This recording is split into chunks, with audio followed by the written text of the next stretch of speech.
Welcome to Rask's Australian Business Podcast, a series for entrepreneurs who dare to leave the world in a better place and get paid while we do it. This podcast will make you a better business owner, investor, founder, or entrepreneur. If you want to start a business or already have one, please subscribe to the series or share it with your friends, business partner, or colleagues. And don't forget to consider taking our free business course, which includes heaps of templates for creating business plans, HR documents, employee files, all of my software recommendations, and more.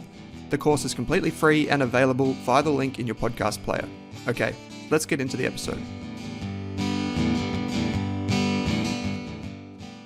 Welcome to episode 11 of the Australian Business Podcast. We've got this episode and one more to go just after this as part of our Business Starters series, and then we can move on to other things. So if you're listening to this episode and you have no idea what I'm talking about, you can enjoy this episode, and it probably doesn't require you to go and listen to the other episodes that we've previously recorded. But if you are starting a business or you are in a small business, I would highly encourage you to go back to episode 1 and listen to the first 12 episodes overall. I think it's great, and you'll also be able to access all of my free resources. So yes, as scary as it sounds, your business will definitely die if you do the 6 things I'm about to outline. I almost guarantee it. You're probably thinking, Owen, this sounds very daunting. Why on earth are we talking about this stuff? Well, let's cue a quote from Warren Buffett or Charlie Munger. It is remarkable how much long-term advantage people like us have gotten by trying to be consistently not stupid instead of trying to be very intelligent. That's a quote from Charlie Munger. And basically he's saying one of the easiest things you can do is just try to avoid mistakes, rather than trying to be brilliant all the time. I think there are 2 reasons we should talk about the reasons your business will fail, and they are as follows. As Charlie Munger says, it's often easier to avoid doing something dumb than it is to be perfect. So let's just avoid doing something dumb before we try and make our brilliant little business. Number 2, over half of businesses started today probably won't be alive in 5 years. So let's just focus on getting to the finish line. Put another way, instead of trying to finish first, let's first finish. Let's get to the 6 reasons your business will fail. Number 1, you fail to plan. If you fail to plan and research your industry, your business will likely fail. If I had a 5-cent piece for every person who wanted to start a t-shirt company, but that's another story. An easy way to get real and think about planning and researching your business is to do a SWOT analysis, SWOT. I've included one example from Microsoft in the Rask Business Course Workbook. Using a SWOT analysis, this is where you analyze yourself, your competition, and the marketplace from 4 different perspectives.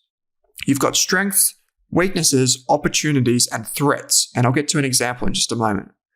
Another tool that you can use, and one that I use for my investment research, is Porter's 5 Forces.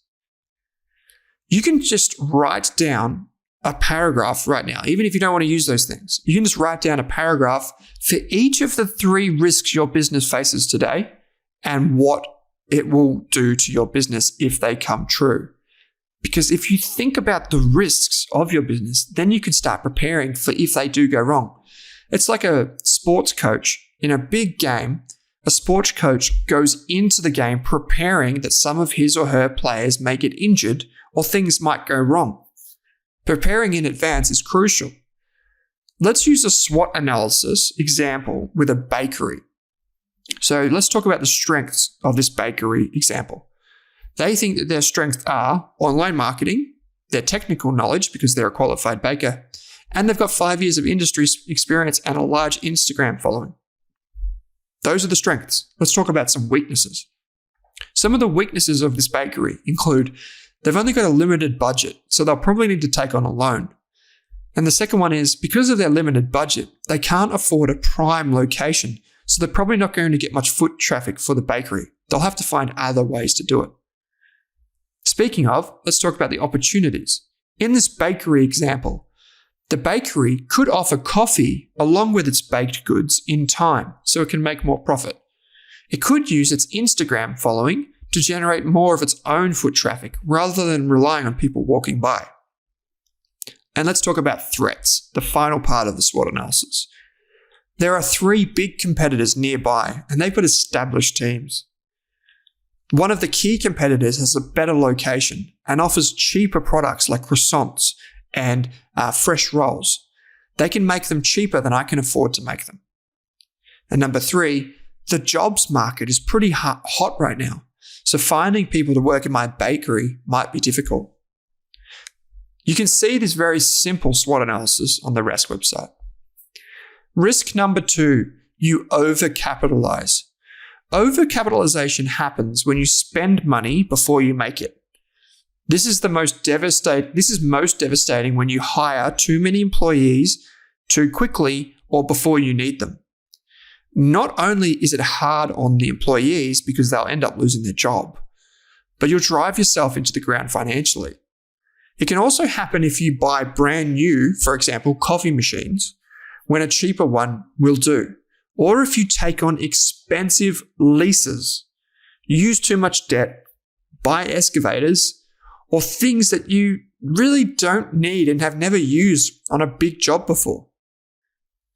I would say, and this is my advice for all business owners, is to spend at least 1 day every month on your business, not in it. This is the day for you to reflect on your progress, plan ahead, and prioritize for the next month. Try not to do the paperwork or be half on the tools and half off. Spend this day going for a walk, going to a cafe with a pen and a paper or your computer and doing your work on the business. This will pay for itself many times over. The third way your business will most definitely die is if you take on expensive leases. This is more important for some businesses than for others, but I see this happening all of the time. Even fast-growing businesses can be nailed to the coffin by the big offices and warehouses that they have to lease. Location is extremely important to some companies, so it's not black and white. However, leases in places like shopping malls can be extortionate, and the balance of power is definitely not in your favor. So before you go into a long-term lease, go in with your eyes wide open and make sure you have a very solid business plan in place before you take on that lease. Number 4, you avoid looking at your finances. And here I want you to imagine that emoji on your phone where the hands cover the monkey's eyes. Finance, cash flow, tax, loans, payroll. It's scary, it's boring and daunting all at one time, but it is essential. A business is not a charity, and it requires us to make hard decisions. Personally, I love looking at Rask's financials because it helps me make better decisions and invest in different places of the business. But I know most people scrunch it up and push it across to the accountant. 1 in 7 businesses fail because people either do not understand finance or outsource it. It's not that hard to understand the absolute basics. Remember, if you need a hand, you can jump into the Rask community or ask me or other people questions. It'll take some time, but you will get there. If you want to be a serious business person, you need to know how to run a profitable business. You've got this. Number 5, and this one's going to be contentious. You fail to market yourself aggressively. According to a survey of Bank of Queensland business specialists, the number 5 reason businesses fail is poor marketing. And I'll quote them. They say, unfortunately, many startups think it is a case of build it and they will come when it comes to promoting their new business. A thriving small business needs a regular stream of sales and customers, and you need a marketing plan to do that, end quote. Many people, myself included, hate marketing ourselves and just don't like marketing our businesses. It's like imposter syndrome. It just feels wrong. However, it is essential because the reality is businesses need profits to survive. In my experience, most profits go to the few businesses that identify with their customer base, push the limits on marketing, and do what is required to survive. This kill or be killed attitude starts with you or the business partners that you have. After all, if you're not willing to market or sell your own stuff, how can you expect your marketer or sales representative to do it for you? When you're just starting out, you need to be agile and figure out who your target customer is, how a typical customer finds you, which channels they use, and the emotional triggers to pull. Good marketing doesn't sell products or services. It sells a transformation. Consider two personal training studios marketing their services. Studio A describes the service as just $50 per session with an expert health professional, end quote, while Studio B sells it as a transformation. They say, feel fabulous in your body in only 6 weeks. It's that easy. I know which PT I'd rather go to. The final reason that your business will fail is pretty simple. You burn out.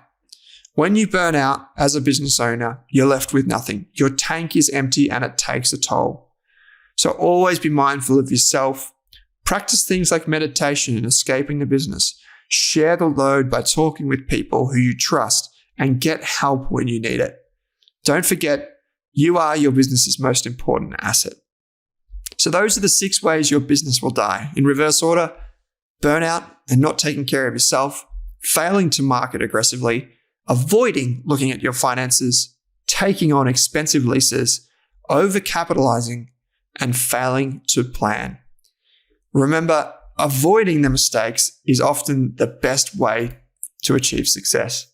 Thanks for listening to this episode of the Australian Business Podcast. We've got one quick episode to go, which is the final episode in our starter series.